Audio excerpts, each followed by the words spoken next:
Are you in a good mood today? No. I'm not either. Why do we do this? Because we started doing this whole thing to try and bring some joy into our lives. How's that working out?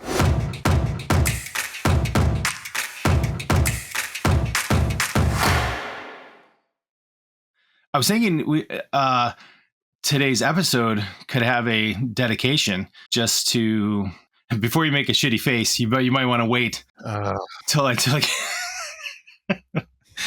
Today is actually the 2-year anniversary of my buddy Kenny's passing.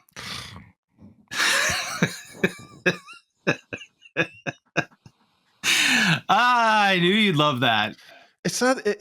There's Eric. Yes.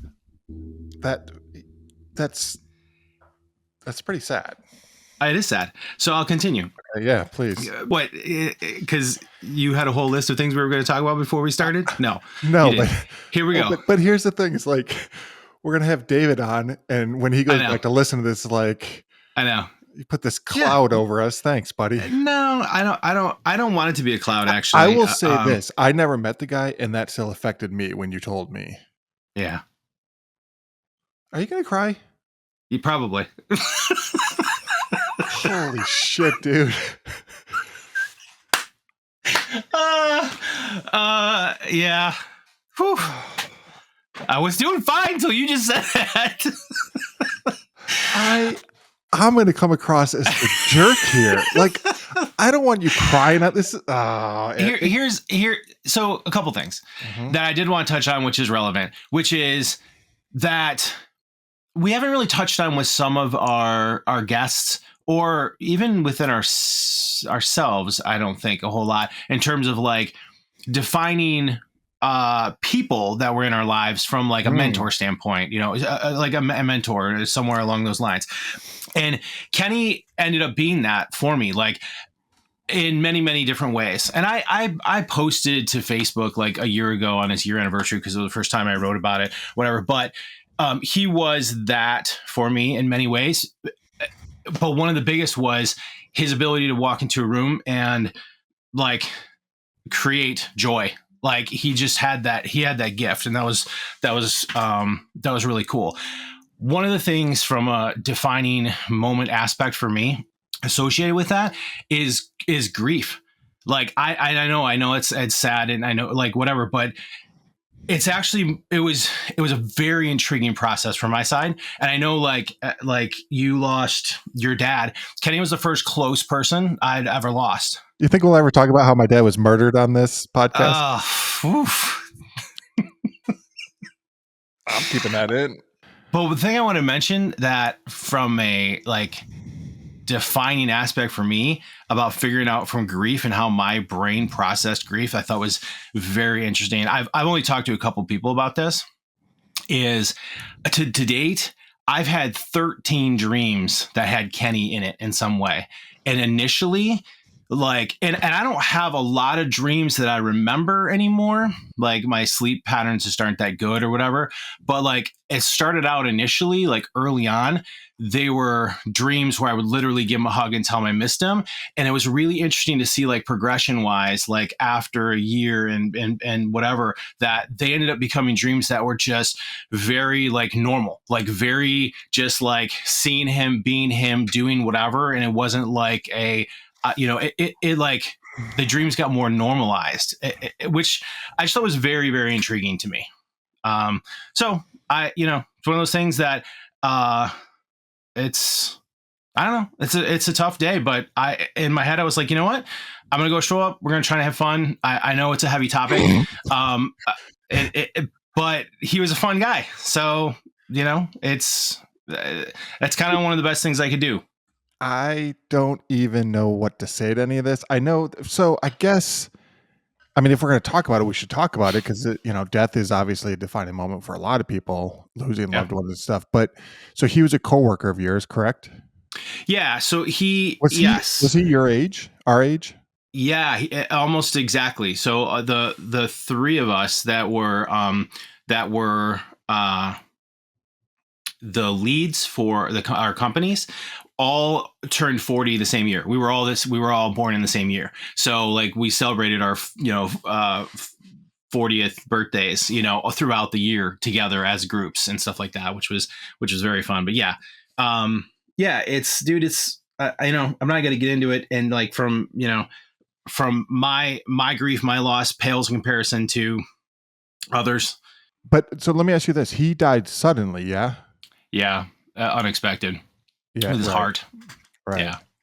God, we're getting to that age where I know, it's scary, and that's where knowing we were going to be interviewing on this day, which was the anniversary, in my head I was thinking like I never thought a lot about legacy until like I just because of life and like whatever, I never thought about legacy a whole lot until that happened. Is there something important from a legacy standpoint that you're looking to leave behind? Is that something that's important? Because it wasn't important to me, and I'm not saying it like drives me now, but I think about it more than I ever did, in different ways. I was talking with Ethan, my middle son, last night. He had a list of questions. It was cute. They're like things you should ask your father. They just pulled from offline or online or something. I'm sure. Yeah, he didn't make these up. But it was like, what do you want to be remembered as, or something like that. And I was like, well, the funny thing is you and I started this thing with not really a plan. It was let's just do this podcast, and then it turned into like these defining moments, and then it was like, all right, let's release it, and then people started watching it, and so now he's got a living journal. I don't know if that's the right word, but something that he can go back to 30 years from now. If it's still online, he can go back and listen to these stories, because he's certainly not listening weekly. We should, just so we have it, because if we go down this rabbit hole, let's just do an intro for David quick, just so we have it. Oh, sure. I don't want to go down this rabbit hole any further for today. Like I literally was like, no. I mean, like quite in my head, like, well, I mean, we need some type of ending. It was like, I've been up since like 3 a.m. I barely slept at all, and there was just a lot of stuff rolling through my head. And I was like, you know what? Like, there's no reason not to mention it, not to, want to try and dedicate it to him. I don't know when we're going to air it, but regardless, today's that day. And just touch on the fact that he was a defining mentor and a defining person in my life, and how like defining it was for me from a grief perspective. And like the dream scenario and the whatever, like to me, it can be very high level, you know what I mean? Like at this point, and then we can maybe pick it up again in the future sometime. Is that enough of a wrap up, in terms of saying like, I just wanted to say it, I wanted to address it because of the timing of it and the day, and then we can move on to all the other stuff and, and whatever else. So today, this person that we're having on today it's a pretty defining moment for me. It was, we're going to have David Karabinas on, who's the CEO of our company. We became business partners in 2017. I think that's right. But he's the reason that Brad and I moved to, well, him and Chip are the reasons that we moved our company and merged companies. So it took me out of Miami and moved to Austin. And then since then, and it's interesting because I'm wondering how much he's going to want to talk about the kind of ups and downs from a business side, because we're on the creative, like Chip and I on the creative, and David's on the creative as well. Brad runs production. He's a head of production. So creative. Right. This is what happens with the podcast, especially when I need to introduce someone. Like, I want to give all the information instead of just saying, hey, David's the CEO of the company. We're business partners since 2017. He's on the business side. We're on the creative side. And it's not that he's not a creative, because he obviously is on with there's some crossover. But it's also like, I want to give that full breath, but really, who cares? And I end up cutting it anyways. We are about to welcome the CEO of Texas Crew. Yeah, get warmed up there, buddy. Loosen up. This will be good. Ebb and flow. Here we go.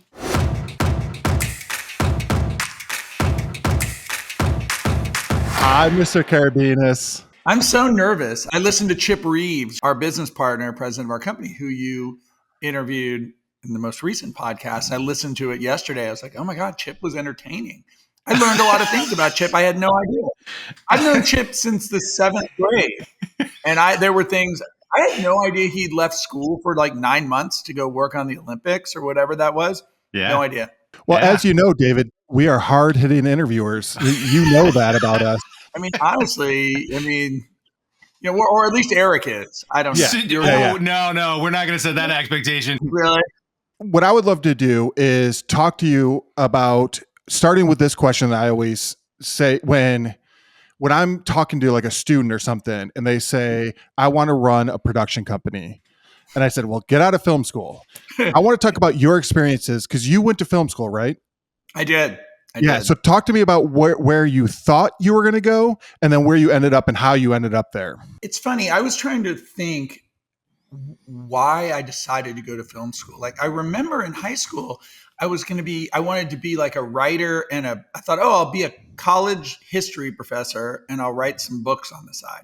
And then I don't know, at some point I just decided to go to film school and I don't have like the memory of when that changed. But I always say like, I went to film school and I always thought of myself more as like a writer. I made a lot of not very good films. I thought they were written well, but I don't think they were very well done. And then when I got out of school, I raised money. This is like 1994, and I'm in Austin, and Richard Linklater's made Slacker, and Clerks has come out, and it seems like everybody can get a 16 millimeter camera and make a film, and they're going to be, they're going to break through. So I wrote a script. I bought a camera. I raised some money from people, and I raised it not like as an investment. I was like very clear. I said, look, it was Kickstarter before such a thing existed. It was a letter, and it was like, look, I'm going to make this movie. If you just want to throw some money into it, just like help a kid out, go ahead. And there's a big crowd scene that you can show up and you can be in. And I raised like $20,000 that way. Right. Wow. Yeah. And I made this film and it really just honestly just wasn't very good.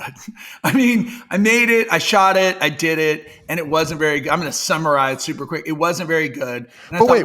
It's not like now where you can go shoot a film, edit on your phone or edit it with, cheap software or your phone could be the camera. Back then you'd have to develop the film, get it color timed, cut the print and then the negative. Yeah. I mean, it was a whole thing. So this is 16 millimeter film, and I remember, so taking a step back, so I had friends who were in film school that were sort of in the industry. And one of them is kind of key to the whole origin story of how I ended up in TV, which was a really close friend of mine that I went to high school with, and had been my best friend, my college roommate. And he wanted to be a cameraman. And his uncle was actually a network TV cameraman. Mm-hmm. My friend's name was Chris Phillips. And so I had Chris as my DP. And to your point, we shoot all this footage. We shot this whole movie literally. And I remember sitting in a screening room and we got the footage back. It wasn't dailies because we couldn't afford it. And literally half the film was out of focus. Yeah. Oh. Yeah. Yeah. And I was just like, I remember sitting there and I was just like, is like any of this in focus? Like, what are we going to do? It was just, the whole thing was a bit of a disaster. And so anyway, so I'm making this. So I shot this film and I got a really good deal to edit it. There was only, again, you had to go to a place with a machine where you edit 16 millimeter film. It's a room, it's a machine that's as big as a dining table. And there was one place in Austin that you could do this. And I got a deal if I worked like overnight in that room. And actually Richard Linklater was there cutting, I think it was his third film, which I think was Before Sunrise. Great film. He was cutting that during the day. And then I would go in at night and use this other room. And they gave me, a really good deal to do it. And because my plan was I'm going to make this film. It's going to be great. And I'm going to move out to LA and I'm going to be Quentin Tarantino. And I'm in the midst of making this film. I'm realizing it's probably not going to be that, but it's like, whatever, I'm committed. People gave me money. Like I got to finish this film. And so I'm cutting it at night and I need a job during the day. I was doing some substitute teaching. That was fucking awful. So Chris, who had shot my film out of focus, he was working for his uncle, just sort of as like an intern, kind of answering the phones in their office. And so his uncle's business was basically him and his business partner. They were both cameramen, and networks would call them and say, hey, we need a cameraman to go do this or go do that. And again, beginnings of cell phones, super expensive. Most everybody had a pager. So Chris would just sit in their office all day. And if a network called, he would answer the phone and basically take a message. And then because they would be on location, and then he would try to, schedule them to do things. But Chris really wasn't a particularly organized person, or this wasn't really his skill set. And he wanted to start getting out in the field more with them. And so every once in a while, he would ask me to come fill in for him. And it worked out really well for me because I was working these overnights. I was tired, and I could just go in their office and literally just fall asleep. And if the phone rang, I'd wake up, I'd answer the phone, take a message, whatever. And they ended up getting this gig to follow the Olympic torch around the country in 1996 when it was going to make its way to Atlanta. When they left, people were still calling and they were still asking to book crews, and they had extra equipment. And there were these other camera guys that we knew in town that didn't have gear or would be, so we started, when they would call, most of the time they wanted to hire one of these two guys. But if they were open to just give me a cameraman, I would say, oh, I can get you a cameraman. And I would just find some local guy. I would use the extra equipment they had so we could make some money on it. And I started booking these things. And very long story short, when they finished the Olympic torch relay, they came back, and turned out I was better at it than Chris was. Chris really wanted to be a cameraman. And there was sort of this idea of maybe we could expand this business beyond just the two of us. We could hire lots of people and do this stuff. We just did it with the Olympic torch. You've been doing it here. So why don't you stay on and let's build this business? Then the film came out. It was awful. And I was like, well, maybe I'll keep doing this for a while. Then you become Texas Crew Productions, and we'll skip ahead. I know there's a lot in the origin stories, but so you take Texas Crew Productions, and we started working with you. Brad and I started working with you. I think the first one was Alcatraz. I remember Brad was showrunning that, and he came back and he's like, oh, Texas Crew's got their shit together. They have a development team, and they have 4 or 5 different things going on at once. We tricked him. Totally bait and switch. We got there and we're like, what the hell is? No, it was one of those things where when we came over, you had a full-fledged production company where Brad and I was just really Brad and I, Brandon to an extent, and some other people, but you had an idea of where you wanted to get to, correct? The reality is that I didn't really focus and kind of commit to doing television and say, this is really the business I'm going to do. And this sounds almost it's almost kind of cliche and silly, but it was weird. In 2009, my dad died.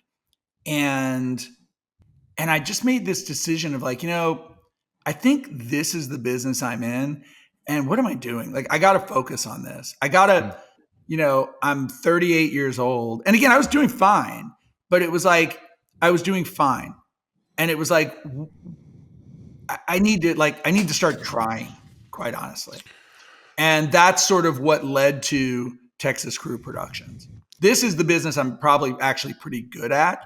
So, and the reality too, that this was sort of a tougher thing, was that as much as I wanted to be a creative person, and I think I am, there are better people at it. But what I was good at was sort of organizing people, convincing people to give you money, doing some things like that. And I thought, if I could then surround myself with good creative people, who most of the time don't want to have anything to do with the business side of it at all, that's probably the best role for me. When hold on, Rick.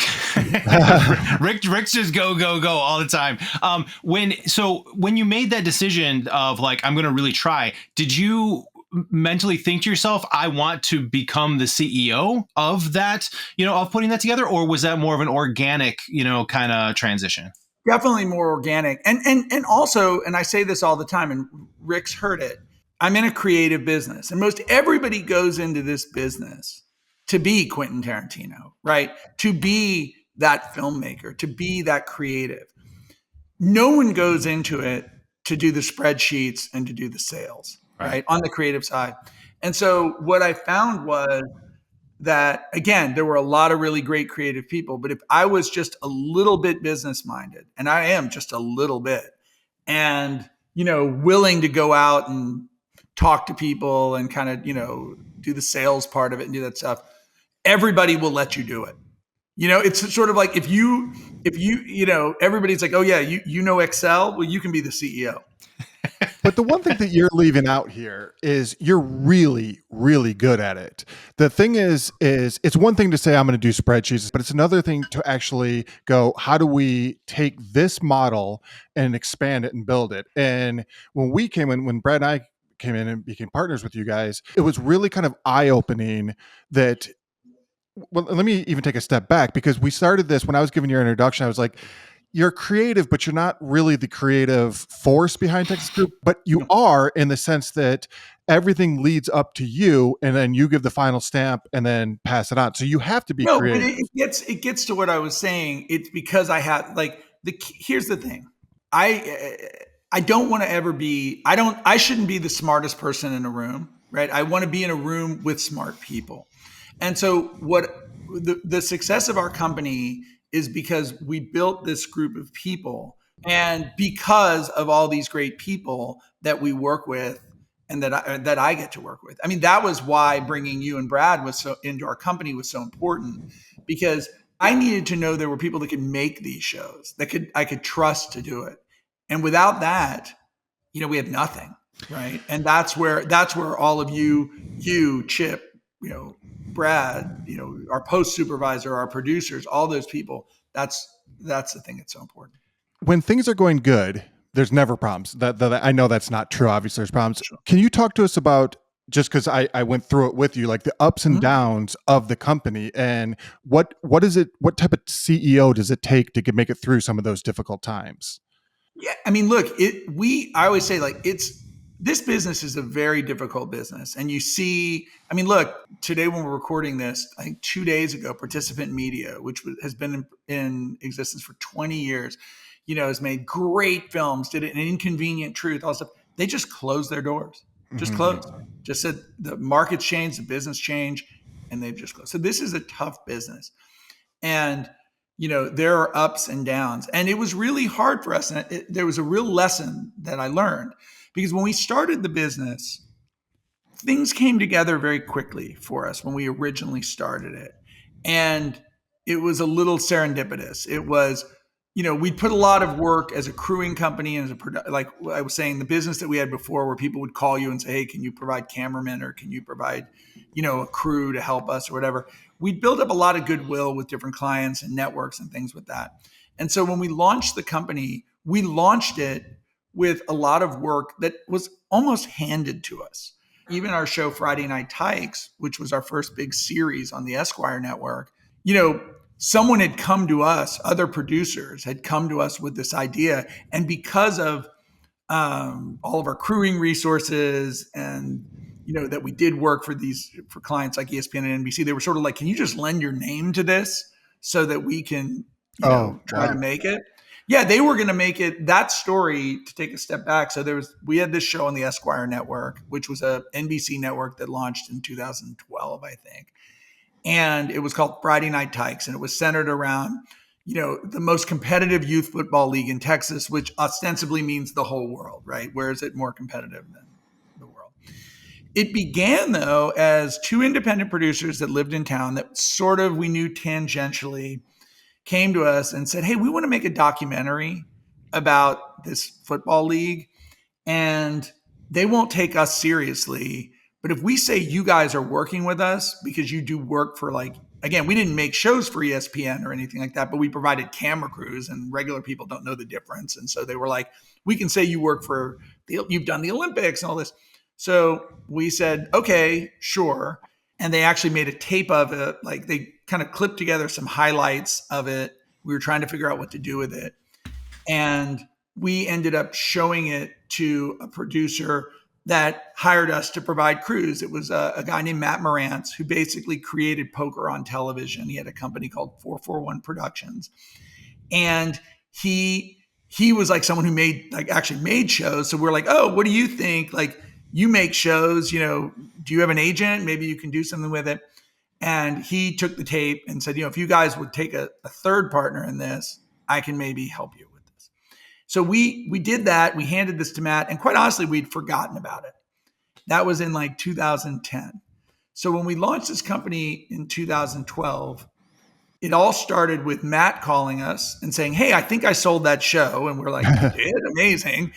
And then a few of our other clients that we had been doing stuff with, one of them was Amy Poehler, we'd done some work with. Another one was NBC Sports.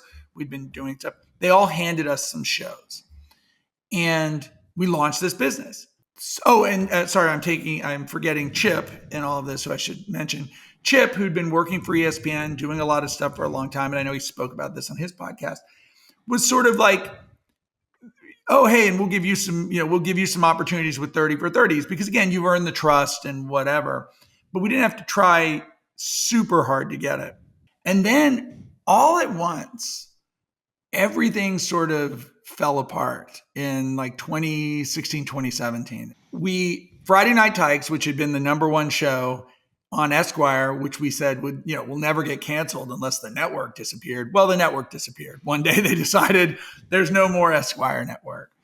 We had been producing a sports series for NBC called the Ironman Triathlon. It got bought by a giant Chinese conglomerate. And after 20 plus years working for them, they fired us. And this is shortly after Brad and I come on board. This is shortly after you guys came on board. Chip had gotten another 30 for 30 funded with the fighter Oscar De La Hoya, and Oscar backed out. So we had to cancel the 30 for 30, give the money back to ESPN. And we had nothing. But one thing to add, David, is at this point we had employees. So it wasn't that's the thing. It's we had an office.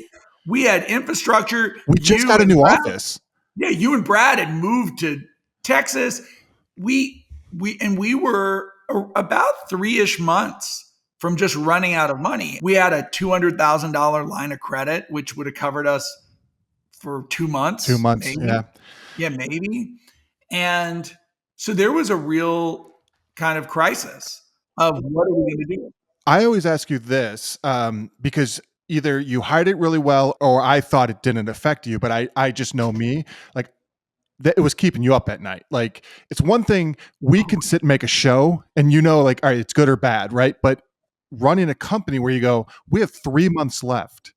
That's so stressful. It was. And I remember, so we really dove into, and that's where I say, in a way, really, that's where the company really began. Yeah. And it was those of us that were so involved in saving the company at that point that I think that's really the origins of our company, which puts our company only at about 7 years old, really, right. Because that was where, again, sort of, we need to really try. We have to try at this. Like, this is not easy. You don't just get handed jobs. And so it was like, okay, what can we do? Who do we know? What are the shows we can develop? And Rick and Brad, his partner at Corner of the Cave and our chief content officer now, Rick's our chief creative officer, our chief content officer, they had a relationship with Ripley's Believe It or Not for a project they had done before.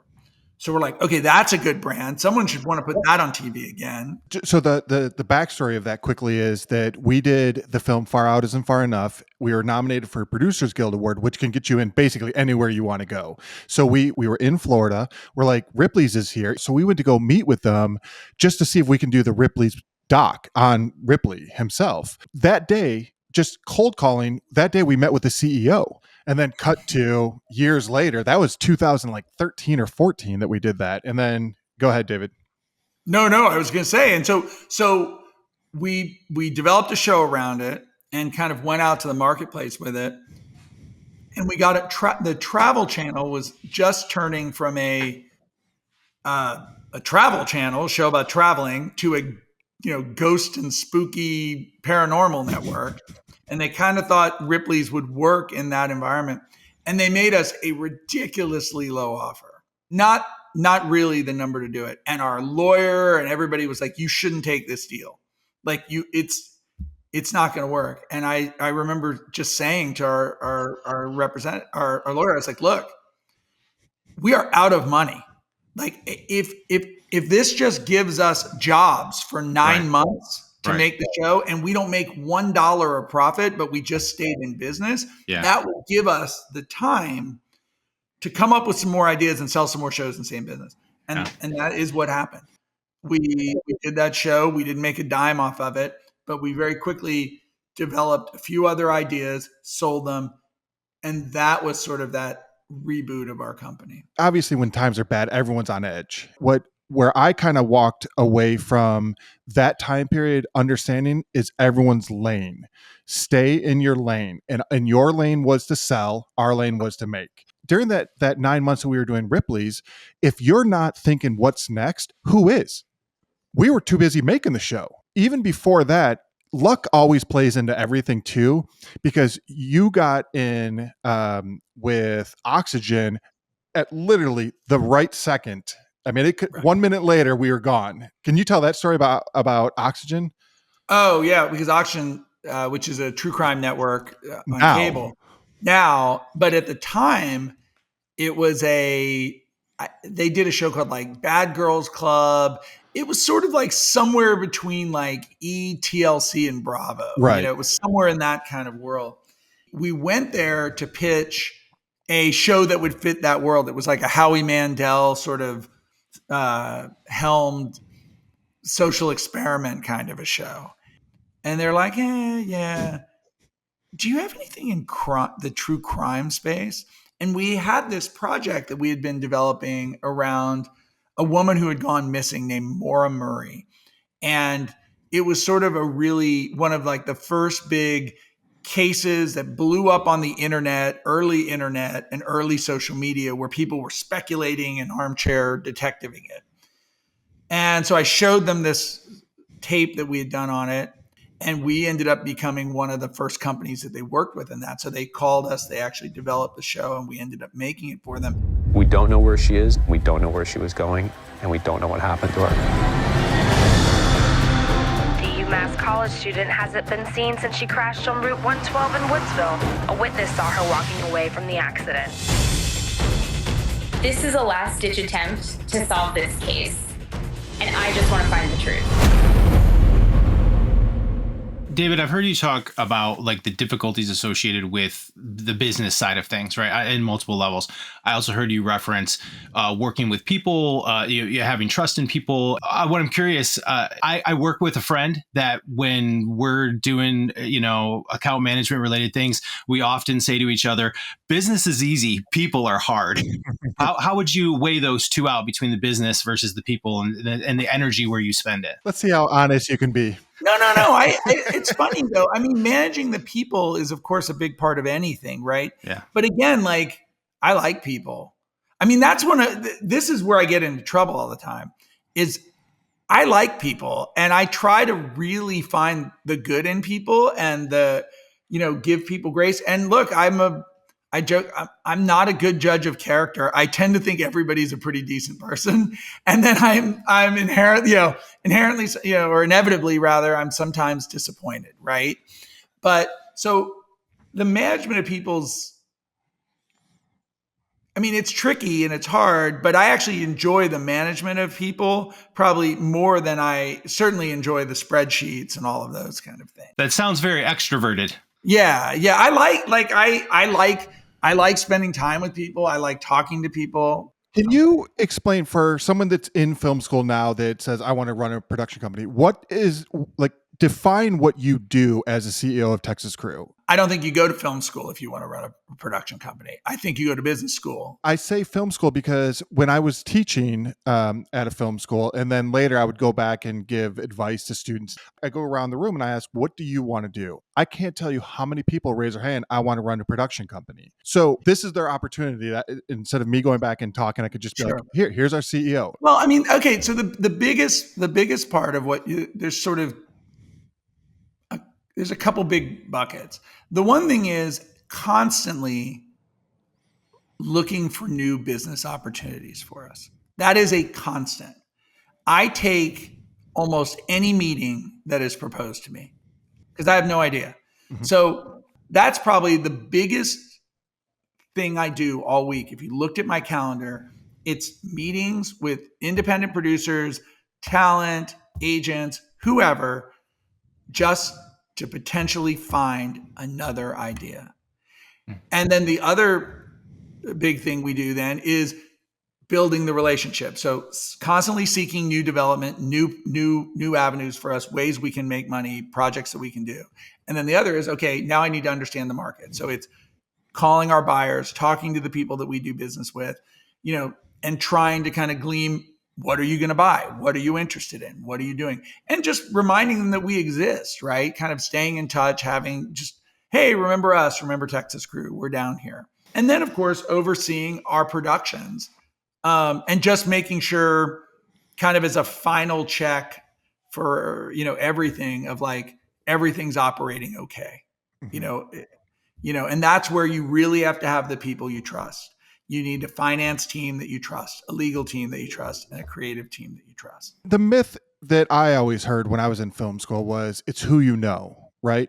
And I'll bring up the dinner we had at that sushi joint. I won't say names, but we were sitting with some pretty heavy hitters.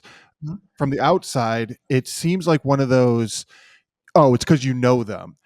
But that was a relationship that was built. So can you, from your perspective, is it about who you know? And if it is about who you know, how does that actually help? Well, it is about who you know, but it's not just because you know them. Right. Right. Again, this is a hard business, and you're entrusting people with a large amount of money to create something that you don't tangibly know will work. Like, if you build a car, the car works or it doesn't work. It starts or it doesn't start. We can make the best television show, documentary that we believe we could ever make. But if no one else likes it, we were wrong. But it's not even just that. It's, do people watch it? Sure. And do they watch it? Right. Yeah. And do they watch it? Do they even know that it's on, especially now? Did they see it? Did they hear about it? Did it get in their algorithm? So knowing that, for the people that you work with, it's a little bit about trust. It's like, look, I have a job, and my job is dependent. Let's say I'm a network executive. My job is dependent on, making good shows and finding shows that work. But the reality is it's a real crapshoot. But I know I can at least hedge my bets, and I know that I won't look bad for my superiors if I hire people that we've worked with before, that have a history of doing good work for us, that they know and are trustworthy, good people, that I know that will at least spend the money in the right way, and, they'll make a good show. They will make the process, which is always painful, making something like this, they'll make it not so painful, or as, painless as it's possible for it to be.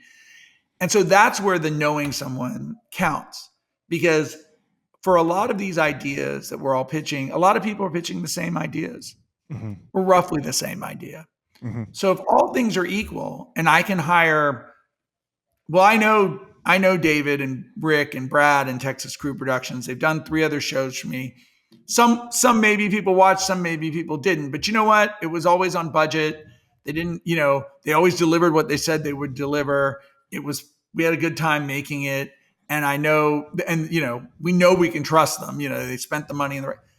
Well, that's a better bet for me than someone brand new, never met, don't know at all, and have no idea what's going to happen.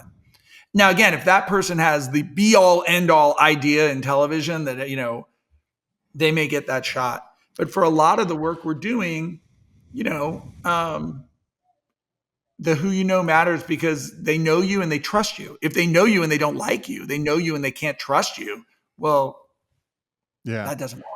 But to that point, where I saw it play out, and I'm very careful about not saying what project it is, but we have a project right now that is super hot, right? And the whole thing is because of your relationship and with networks, and I'm going to kind of say probably friendship, you feel kind of a loyalty to make sure that everyone understands that this may get picked up. Do you want a shot at it? Does that make sense without saying what project? Oh no, it goes. Of course, like you know, when you have these relationships, you do feel like you have to, you know, when you have a great project, you do want to take it. You want to give the people that have been good to you that opportunity, right? And that's where it does get tricky because sometimes you're in a, you know, like we're in a project now where there are several stakeholders in the project, and kind of all of us have sort of different allegiances. You know, we have different buyers out in the marketplace that have been good to us. So we all sort of have that like, well, we really should take it to, you know, this person. And the other one's like, well, no, for me, I really need to take it here. Now we joked about the other day, actually yesterday on a call, we joked about, well, I guess whoever doesn't get it at their place can just say it wasn't our fault. It was that guy. We can blame the other person. Right. And that actually is true, right? It's Sure. like, because we're all equal shareholders in it and no one person can kind of force it to a certain place. But that is tricky. I mean, again, that's the relationships. And you hope people are understanding that sometimes you can't deliver them everything you want. And it's like we're understanding too that the buyers that like us, they don't give us every show. I pitch them shows and they don't like them sometimes, you know, and they don't buy them. They don't just buy them from me because, you know, we're friends. I mean, right. I wish they did. I wish too. David, do you have a hard out? Not really. Okay. I have a handful of more questions and we could speed around these. Eric and I started that Roba company, the interactive company. We had pretty heavy hitters. Larry Rosen was on the board, Phil Ramone, Pitbull. We started that company with the idea to sell it. That was it. Just an exit. When you started Texas Crew, did you think about selling it? And then the follow-up is going to be, what surprised you when you did sell it? I didn't start it thinking about selling it. That was never, it wasn't that kind of it just, I didn't think about it. I thought about it strictly from a building standpoint. Mm-hmm. There was at a certain point, we started thinking about selling it. And that was primarily because you start seeing other people selling it. Like, I think when we started the company, the idea of like these independent production companies getting bought and sold and making money on it, it really wasn't what we were thinking. You know, it wasn't a tech startup, right? It just wasn't. Right. Then in the course of as the company built up, we started seeing some, you know, stupid big sales coming. So then you start thinking, oh, maybe we could be one of those. But it certainly wasn't why we started it. In terms of selling the company, though, what surprised me? That's so interesting. And what stressed you out about it? What did you like about it? What did you learn? Well, the process of selling a company is incredibly stressful because the big thing that you learned was that like, the thing is like, as the company grows, you know, we were this little company doing whatever, you know, and again, I don't have a business degree. I have an English degree and an RTF, radio, television, film degree. And an out of focus film. Yeah. And an out of focus film and a book no one read. And we start this company and we formed the LLC, you know, on LegalZoom on an airplane and like, you know, and it just goes along and you're making some money and you're trying to kind of keep it together and you don't realize how much it's growing. And I'll never forget, there was a moment with where our vice president of production operations at the time, Brian Glazer, he called me and he was just sort of just kind of stated the state, just sort of bitching, kind of like, and he's like, oh yeah, it was a tough week. I mean, we had 200 people we processed on payroll and the Amex bill's due. And I think it's like $300,000. And I remember like having this moment of like, wait, what? We had 200 people we paid and that Amex, how much is it? It's $300,000. You know how many vacations I took on those points though? And then you start thinking like, oh my God, like, do we know what we're doing? Like, wait a second, there is a lot of money running through here. And like, you know, what's going on? And so taking it back around to what concerned me when selling the company was like, I give that example to say like, we didn't know what we were supposed to know when it came to accounting and bookkeeping, a lot of these things. Everything was like, what's in the bank account? Okay, that's how much money we have. You know, this is what we did. And so the biggest stress in selling was like having to make sense of everything, to have to go to someone and say, here's the last 3 years financially, and here's what it was, and here's what we made. and they're asking questions and you legitimately kind of don't know the answer. But you know that sounds like you may be lying or trying to trick them or whatever. You're like, no, like legitimately, I don't know. We just didn't really ever track that, or we didn't really care, or it didn't really matter, or again, like we operated on cash in the bank, and it's like, so that to me was the most stressful part of it, was everything that went into sort of proving to the buyer financially that we made sense and that we were doing okay when I didn't really have the right, documentation to show that, other than like, well, look, we're here. Like, Sure. the shows, we must be doing fine. So that was super, super stressful. And that's what took up all the time in the selling, all of it. The moment that I kind of had that moment you just said with 200 people on payroll, the moment I had when we were struggling and you said we had 3 months left, you could look at the P&L and you're like, wait, but we have a lot of money. And you're like, it costs a lot of money to run this thing. And that was the kind of eye-opening thing to me, because I always worked for kind of smaller production companies that were, 2 or 3 people and stuff, and they were living paycheck to paycheck. So I didn't understand that to actually grow the company, like you have to see a year in advance. And that was, again, that gets to the business side of it. Like I wasn't used to that. I don't know, it's like 3 years from now. Like, will there be TV? I don't know. Like, who knows? Yeah. You want to project that out.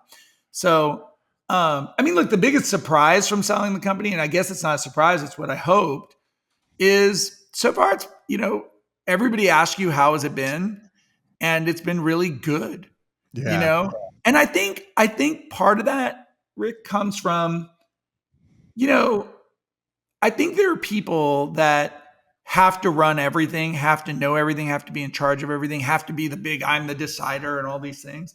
And I've always just been more collaborative. It's why we had more partners. Again, I'll pull that if I want to make a final decision on something that's in my lane, and that's my job to make that decision. But like, I know this annoys people in the company now. I like to hear opinions. Well, we're definitely trending upwards. So whatever you're doing, just keep doing that. Right now we've in what's a really trying market in media, television, streaming, all of these things is going through a huge transition and a reorganization and from a financial standpoint, from just corporate structure, from the entities that exist. And we've done okay in this market over the last 2 or 3 years, where there have been a lot of companies that haven't. And I wish I could say that it's because we had some grand strategy or some plan, and I'm some great strategist, and I'm just the best seller in the world. I'm going to cut you off, because here's the reality of the situation, though, and we have this from a development meeting mentality. You always say, what's our core competency, and focus on that. There is a world where if you're spread too thin across too many projects, your eye is not on the prize, right? And you always say your only thing that you have to do is sell TV shows, right? And we're doing that. And we're doing that because of core competency. And yes, we're tiptoeing into other areas, but we are tiptoeing. Where if this was up to me, we'd be doing prank shows, we'd be doing comedies, we'd be doing way more alien shows. So it's important to say our core competency. So over the last few years, beginning with that relationship with Oxygen that I spoke about earlier, we started doing a lot of true crime. And where I was going with that, and what Rick's talking about, is that true crime as a genre is incredibly popular. So that was fortunate that we were in that space, developing in that space, and a lot of what we were bringing to market is in that space. On top of that, true crime is broadcast across multiple platforms. There are television networks, ID, Oxygen, A&E Network. There are streaming platforms, Hulu, Netflix, Peacock, you name it. They all buy in the true crime space. So we benefited from the fact that we were developing in a genre that was popular, and we were developing in a genre that had the most chances to sell because it had the most buyers. If we had been developing, if we're developing, let's just say, what we call male factual programs. So all our shows were about guys working on fishing boats, kind of a thing, right? And what it takes to be an Alaska salmon fisherman. There's really only one, maybe two places you can sell a show like that, maybe three. You can sell it to National Geographic, maybe sell it to Discovery Channel, and you could maybe sell it to History. So first off, that's a smaller pool of potential buyers.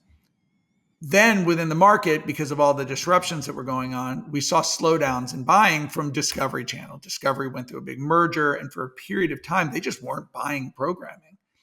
So if you were making those shows, well, things just got, your market shrunk, and, it may have been tough for you. For us, we were making, a good genre everybody wanted. And honestly, too, a lot of our core clients weren't the clients that were going through as much disruption as some of the other ones. So we didn't see the slowdown in buying that everybody else saw as well. But this is all stuff that you have to think about as a CEO, where I don't have to think about that stuff. Sure. But well, I mean, but acting like I saw that as an oracle and I had this whole no, thing. I'm not saying that. That's not true. But it goes to adapting. Like you guys started really in sports, and then even with Friday Night Tykes is probably, that's probably more in the drama, but it was viewed as a sports show. Right. It was viewed as sports. Right. So, but you adapted throughout the years. Last question for me is, this podcast is called Defined. What's your defining moment? It could be personal, could be professional. Well, I'll throw out there while you're thinking about that, David. Yeah. I'll just throw out there. I've never had. I should have had that answer. I know what the point of the podcast is. I don't know how I came to it. I actually thought as you were telling the story about your father's passing, and then your where your mentality changed there of I need to start trying. It sounded like a very defining time. No, it certainly was. I mean, that's the simple answer. It just feels like such a the day my dad died and my life changed. But the reality was. And look, there's a lot to that. That's for a different kind of podcast, not this one. That's probably more. We started this one talking about death. We did. It is one of those things where, because here was the thing with my father if he was alive today, he'd be 94 years old. So he was older when I was born. He was an immigrant from another country. He was a doctor. And so for him, he grew up during World War II, during the Nazi occupation of Greece. And I don't mean as a little kid, the war ended, he was 15 years old. He remembered it, was, all this. After the war ended, there was a famine in Greece, 300,000 people starved to death. Then there was a civil war. The civil war divided his family. Some were royal. So he had he lived a hard life, right? And so, if you went to college, you learned a skill. You became a doctor, you became a lawyer, you became whatever it was. And he, honestly, sort of, he I think knew that I was better at this kind of stuff. He thought I should be a lawyer, but even still, this kind of the business side of it, this kind of part of it, I think he recognized always I was better at that than what I wanted to do, which was this creative stuff. Not to mention he was just worried because it was learn a real skill. And it was almost while he was alive, I just wasn't going to admit that. And I wasn't going to let it. It was yeah, I know you don't get what I do, but I'll show you at some point that this was the right move. Wow. Right. And this is, again, I'm in my early 50s. I've had a lot of time to think about a lot of things whatever. And I really think that was sort of part of it. And when he died, it was almost okay, now I don't have to now I'm not trying to prove him wrong, which is again, a whole issue, whatever. Sure. But now I just need to be honest with myself. What am I good at? Wow. That's deep. Yeah. And look, it's why, with my own kids, and I always say to people, it's I'm very encouraging of whatever it is they want to do. Because I know that if my son, I think wants to be an actor. I think that's really what he wants to do. Now, as a dad who's worried about, their future and their life. It's the last thing I really want. Like, I want him to go become like a petroleum engineer, right? Because when he gets out of school, he'll have like 12 job offers. They'll be for $200,000 a year each. And then I never have to worry about him. Yeah. Stability. Correct. Because that's all you want, right? Yeah. Yeah. But the reality is that if I push him that direction, A, that's not who he is. And B, he may do what I did, which is like, he may refuse to give something up. He may go out to be an actor, realize after a year or two he doesn't even like it, but be like, well, I can't quit because Dad always. And Right. So I want him to live his own life on his own terms based on what he wants to do, and feel comfortable that if he wants to try to act, let's say, go act. And if halfway through that he wants to change his mind and become an airline pilot, go become an airline pilot. And then if you want to change, like, you don't need to do anything for me. I don't know who you're supposed to be. I'm always curious with people that have that have found success and are in successful, positions, about what did you want to do when you were a kid? Like, if somebody asked you when you were a kid what you wanted to do you remember what that was? I wanted to be the president of the United States. Oh, wow. Did you want to get into politics? I don't know if I went like so much politics, but I did like the idea of being the president. Like, I certainly through elementary school and like early middle school, that was sort of like, oh, maybe I'll just be the president of the United States. Like I said, then at some point I was going to be a history professor, and then I don't know. Then I was a filmmaker, and now I'm this. But did you tell Obama that you wanted to be president? No, I did not tell President Obama that when I met him. I did not. All right. I should have. I didn't. There wasn't an opportunity for it. Well, Mr. Karabinas, you've been amazing with your time. Oh, thank you. Yeah, no, I really appreciate all of it and hearing all of it. I love it. You made it very clear, right? I think it's great in terms of, you could break down Recipe for Success and the fact that you have it, and some of the things that you talked about in terms of surrounding yourself with people and having people that you trust and building relationships and genuinely liking people and building those relationships, and what that amounts to in the business world. I loved everything. I appreciate everything you shared. Oh, that's really nice, Eric. Thank you for saying that. And thank you guys for having me on the podcast. I mean, the goal really for me with this podcast is just to see if more people listen to it or watch it than Chips. 100%. I don't know. I heard Chips did really well. Chips did well. It was the fastest of 10,000. And Chip also has a lot of friends, and he told, I think, more fun stories about, like, he talked about working for NBC and ESPN and Secretariat and all kinds of fun things like that, which I don't have those stories. So I think the proof is in the pudding on this. How many times did I have to drink a sip of coffee? Only once during this. On his, just to stay awake, I had to drink like 20. Exactly, Rick. This guy just blah, blah, blah. Thank you guys for having me. So that's 2 out of the 3 partners that I have. And one of them refuses to come on to this. He's like, what would I even talk about? I was like, I don't know. The fact that you and I are like brothers. How about that? How about we start there? How about how many times we've gotten in a fight? You're talking about Bradley. Bradley's name came up a lot. Yeah. And when with as many productions as we have going on, it's pretty intensive job. Sure. No one can do what Brad does. No one. Yeah. Yeah. That was cool having him on. I am always fascinated by CEOs that start off like wanting to do one thing and then fall into it. And the on-the-job training that guy did in real time. Yeah, I thought it was interesting. I mean, he definitely. It was an interesting perspective, given where he's at currently too, in terms of like wanting to run a production company. Like you don't go to school. Like there's a part of it that I understand. I understand completely where he's coming from in that regard, because you could know so much more from a business sense if you got a business degree or whatever the case is. Mm-hmm. However, I'm a firm believer in the fact that you have to truly have an understanding of the thing that you are trying to drive in order to be successful in that, right? So some level of understanding in the thing that, in the production is totally key. No, and it's the same thing as like an entertainment lawyer. Like that's someone who knows entertainment, and that's it's a lane, and but I think David and I would say even my point on this is could you become a CEO of a production company? And the answer is yes. Like, Right. look at Right. like Disney and stuff. Like those are business people that are running the company, because you can let the creatives be the creative, and all you have to do is just have the right shows on the right networks.